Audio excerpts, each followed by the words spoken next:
चलते हैं आगे, बात जरा एक और अहम खबर की भी करें, जिसे अल्लाह रखे उसे कौन चखे। ये मिसाल तब सही साबित हुई जब गुलमर्ग के अंदर बर्फानी तूदा गिराया और बर्फानी की तूदे या बर्फानी तूफान के बीच स्कीयर्स फंसे और आनन फानन में एहतियाती तदाबीर अपनाते हुए उन्हें वहां से बाजियाब भी कराया गया। गुलमर्ग की खबर आपको बता रहे हैं, जहां पर बर्फानी तोदे गिरे और वो तमाम लोग जो बतौर स्कायर यहां पर पहुंचे थे मुख्तलिफ हिस्सों के अंदर, जहां पर बर्फ की सफ़ेद चादर थे, वहां पर लुत्फानंदोज तो हो रहे थे, लेकिन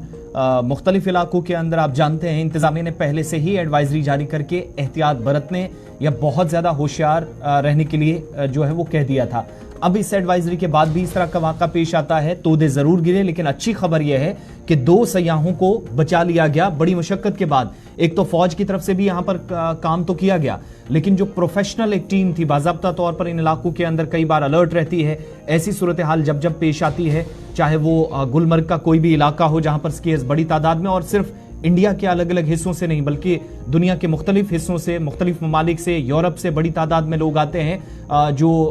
बतौर स्कायर यहाँ पर पहुंचते हैं। और ये वो तस्वीरें हैं कि जब रेस्क्यू चलाया गया वहां पर तकरीबन इब्तिदाई खबरों के मुताबिक 20 के करीब स्कीयर्स थे जो वहां पर अपना काम कर रहे थे, अपनी स्कीइंग कर रहे थे। इस दौरान तेज हवाओं की वजह से बर्फानी तूदे गिरे जिसकी जद में वो आए, लेकिन आनन फानन में उन दोनों को जो है वो निकाला गया है। और ये बड़ी खबर और ये बड़ी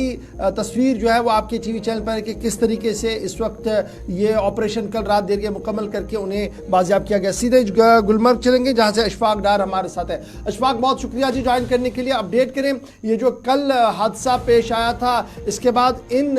स्पोर्ट्स ये जो स्कीयर्स वहां पर थे इनकी क्या सूरत हाल है, क्या सेहत की खबर है, और इंतजामिया की तरफ से क्या कुछ मजीद अलर्ट जारी कर दिए गए हैं? जी बिल्कुल गौर साहब, जिस तरह से कल ये सयाहती मुकाम गुलमर्ग के, पहले अपने नाज़रीन को बताइए, सयाहती मुकाम गुलमर्ग का जो हाफिज खुर्द वाला इलाका है, जो जहाँ पर ज्यादातर जो स्कीयर जाते हैं, क्योंकि यहाँ पर पहले से ही अगर ये कहेंगे कि गुज़श्ता साल भी यहाँ पर जो है एक एवलांच आया था, और ये जो कल जो एवलांच आया है ये D1,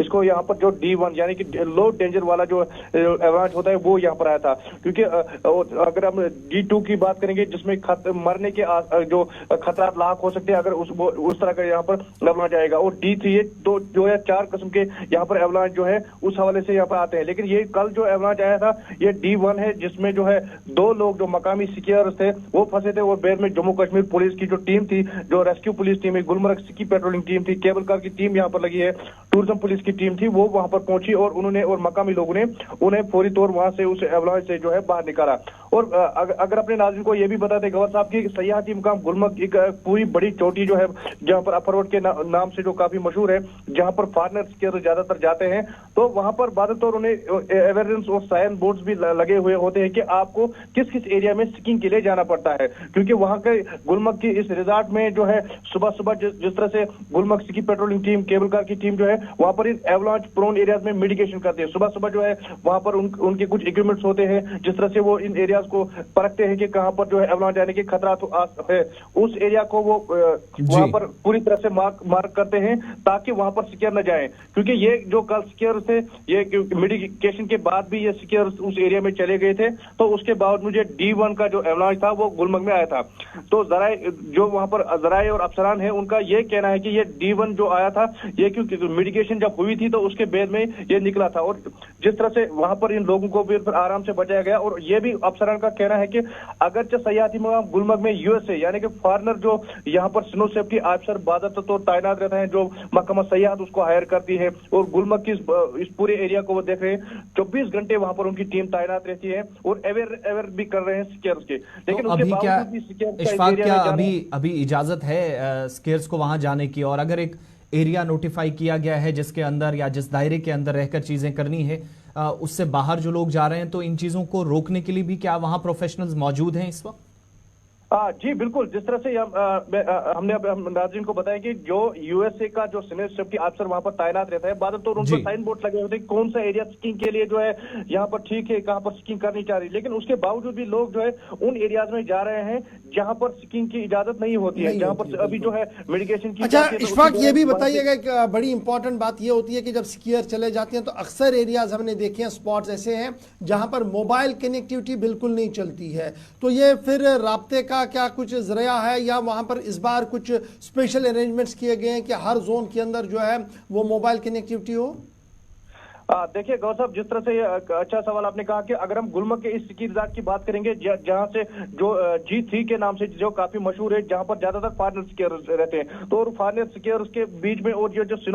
जो सेफ्टी टीम है, जो पेट्रोलिंग टीम है, उनके बीच में कुछ ऐसे जो मोबाइल्स होते हैं, जो जिन्हें पेचर टाइप के मोबाइल होते हैं, उनके साथ में कनेक्टिविटी होती है, क्योंकि गुज़श्ता दिनों भी जब स्कीयर जो है गुलमर्ग में रास्ता भटक गए थे तो रात भर वो सनशाइन पीक पे रहे, तो उनके साथ भी रास्ता था, क्योंकि उनके पास एक ऐसे इक्विपमेंट्स होते हैं जिनसे या स्की पेट्रोल टीम के साथ रास्ता भी रहते हैं। लेकिन ये बात भी है कि महकमा सयाहत जो है उन्हें चाहिए कि गुलमर्ग में जिन स्लोप्स को जो अप्रूव किया है उन्हीं स्लोप्स पे ध्यान देना चाहिए और उन्हीं स्लोप्स को स्कीइंग के लिए जो स्कीयर्स है वो जाना चाहिए। लेकिन गुलमर्ग में मुख्तलिफ मकामात पर जो है अलग अलग स्लोप्स खोले गए हैं जहां जो अप्रूव नहीं है वहां पर स्कीयर जाते हैं, तो कहीं ना कहीं यहाँ पर खतरा जो है वो बना रहता है। बहुत शुक्रिया जी इशफाक हमारे साथ ज्वाइन करने के लिए। फिलहाल 20 के करीब एक ग्रुप था, कुछ लोग इसमें दबे थे, लेकिन बर वक्त कार्रवाई की गई, सबको बहिफाजत बाहर निकाला गया। एहतियात बहुत करने की जरूरत, चाहे वो लोकल स्कीयर हो या फॉरेनर हो, और जो इंतजामिया वहां पर है उन पर भी बड़ी ये जिम्मेदारी आयद होती है कि वो उन्हीं स्लॉट्स के अंदर स्कीइंग करने की इजाजत दें जहां पर वो निगरानी कर सकते हैं और इस तरीके के हादसा